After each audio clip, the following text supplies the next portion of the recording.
President, Darlene, Senator Graham, Larry, members of the Graham family, ladies and gentlemen, good morning. It's difficult to believe that we're here today to say a final farewell to Lindsey as he leaves the Capitol for the last time. My heart is heavy.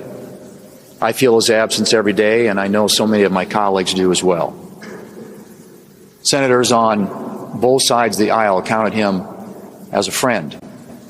And Republicans and Democrats alike, including the Democrat leader, are here to say farewell. Lindsey was a towering figure in the Senate. His leadership, national security, and our national defense is well known.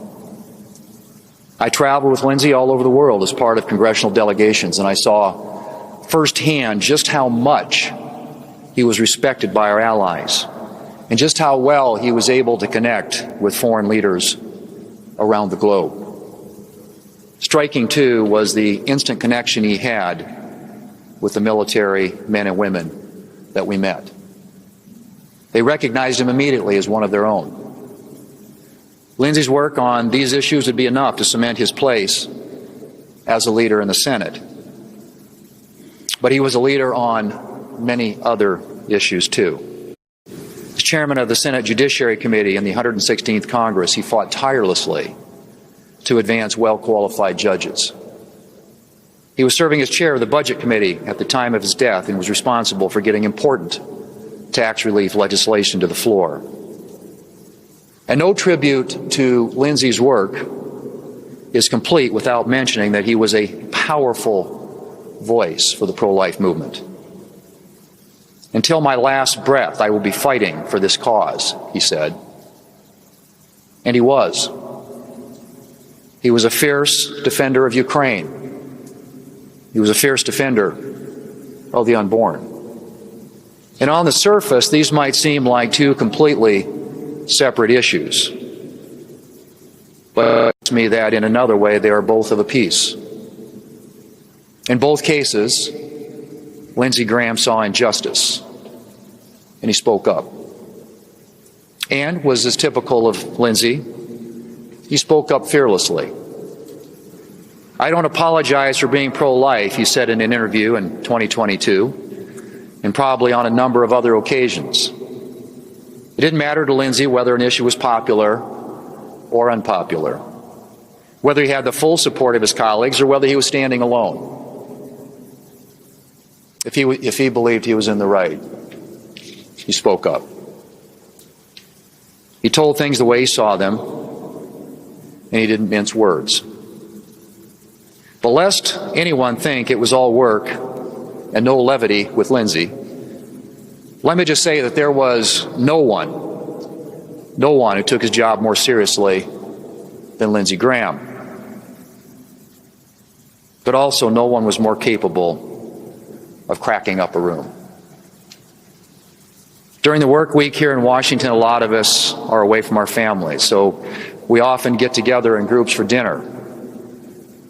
And let me tell you, Lindsey was always the first call.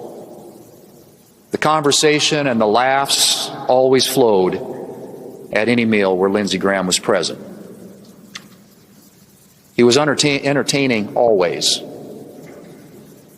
and pretentious never.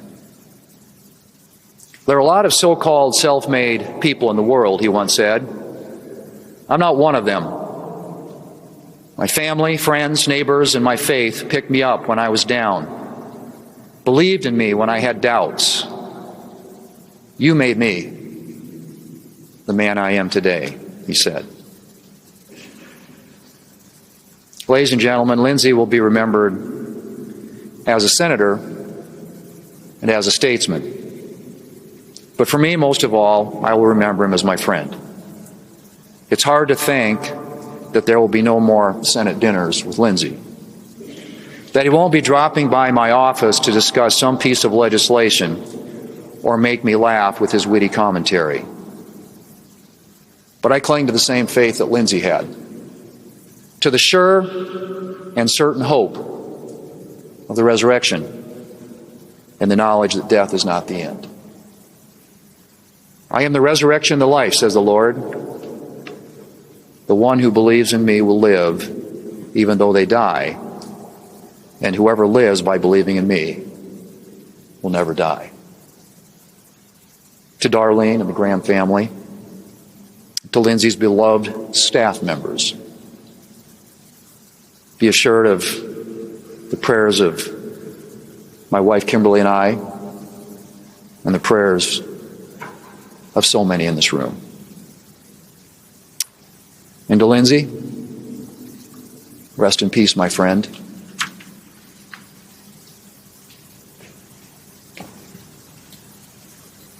I look forward to the days when you make us all laugh again.